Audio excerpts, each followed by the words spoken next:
be back. I think in one of my readings, it must be in my reading or maybe from Pastor Hag, our dear Pastor Hag, I've learned 4 things.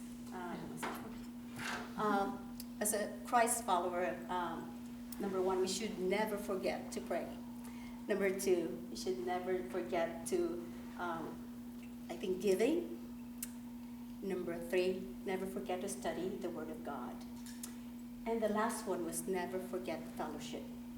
And this one here, I was deprived for over a year. Yes. So my name is Jocelyn, and my poor family calls me Joe. When Peter messaged me this afternoon, if I could share with you my journey, I said, ooh, what would I say? What would I I said, okay, the journey, I could never separate all of you. This journey comes with your faithful prayers, the messages that I received, the texts, the cards, the gifts. It was just more. I would have not made this journey. I'm from the Philippines. I married a wonderful man from Thailand. That's why the last name Taecharatkij. I've been a nurse working in the critical care for many, many years. When COVID hit, I said I need to be transparent to Peter. I need to tell him that every single day I had COVID patients. And I think in March I sent a message to our Facebook page that I said, please pray for me, all the frontliners, because not only we were faced with this novel COVID, coronavirus, we were also in a dilemma. There was a shortage of PPEs, if you guys remember. So I asked for prayers for that. And then when COVID peaked, I continued to connect with Peter. I was consumed by fear. When we were talking about fear earlier, fear was constant in the workplace. Fear because I didn't know what I was up against, right? I didn't know the mode of transmission of this virus. I was so petrified for myself and my family. And the fear went on, and it's still on. It's still there in the workplace. We still are very petrified because this pandemic drags on. I was also consumed by anger. So I was so angry because I see patients dying, and with the treatments and modalities and interventions, even they said the wonder drug, hydroxychloroquine, and then we went on to convalescent plasma, giving this to patients. Our patients were not winning the battle. Patients are dying. One night we had 3 for a small hospital that I work at, Encino Hospital Medical Center. It's a small, like 150 bed, but COVID has no respect. We had 3 patients that died.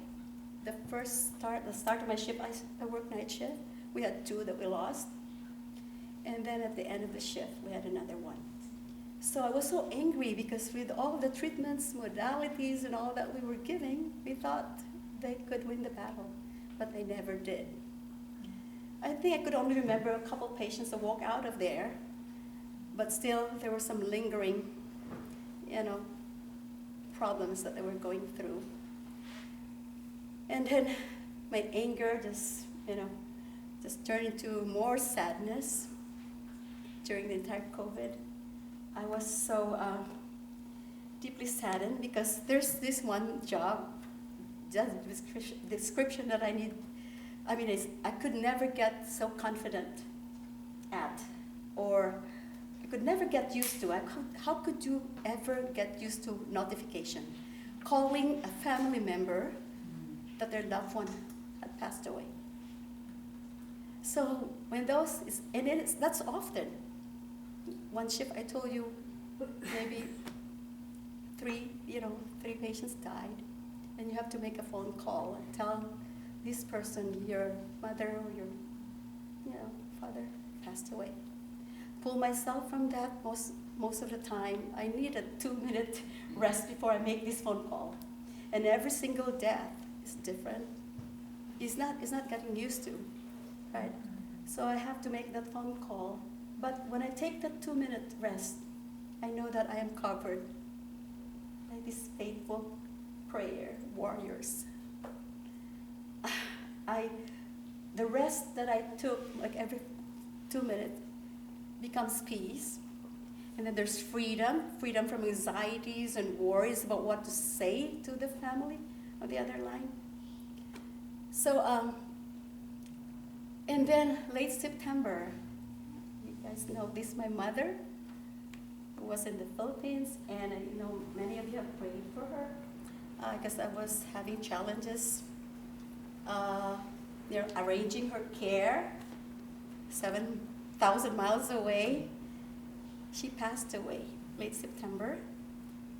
And you know my heart, because I've been open about her care. And so because of COVID travel restrictions, my siblings and I were not able to be with our feeble father to just celebrate her life. Even now, I plan to go home. It's supposed to be February. I was not. There were still a lot of COVID patients. People in the Philippines. Vaccines is not like readily available like here. And so then July, this is my vacation. These 2 weeks that I was telling somebody I'm on vacation. I was supposed to go home, and I still not. Hopefully in November. So I'm taking some days off November from the choir. So anyway, that sadness just is still there. It goes on and on. But one thing, I just thank you all for continuing to pray for me. Many messages. God's timing is just so impeccable, right? When I had those 3 patients that passed away, a message came to me. It says, "Hey sister, by the way, you know who you are." It says that, "Hey, when I was driving, I saw the sunrise and I thought of you. I prayed for you today."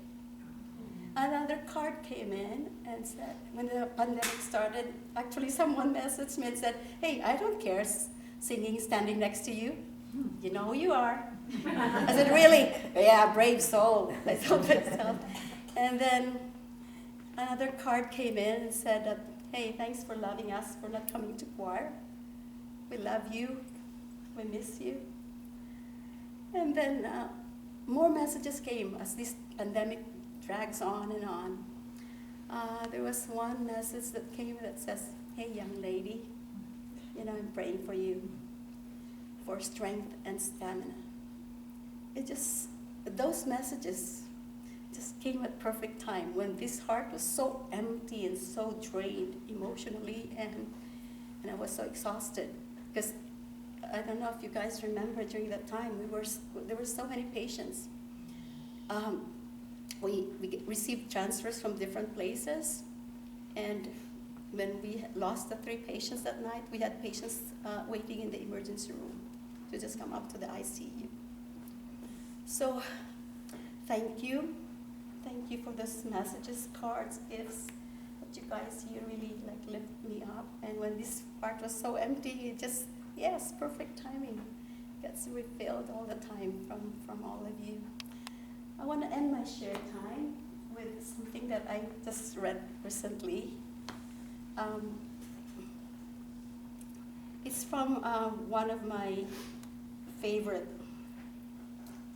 Christian writer. He says, "The quietness will slow your pulse."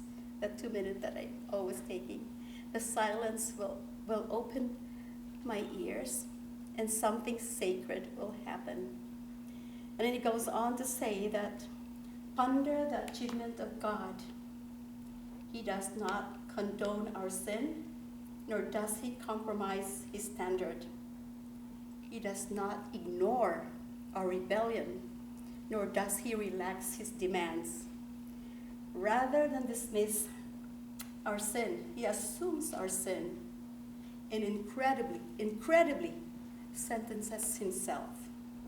God's holiness is honored. Our sin is punished, and we are redeemed.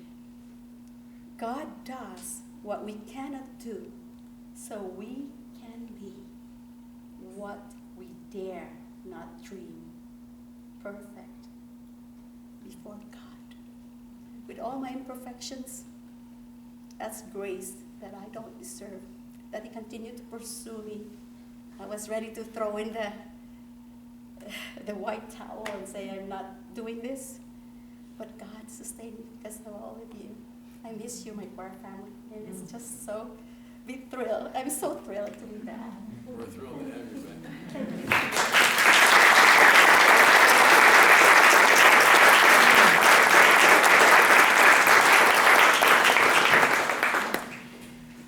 So we're going to celebrate birthdays.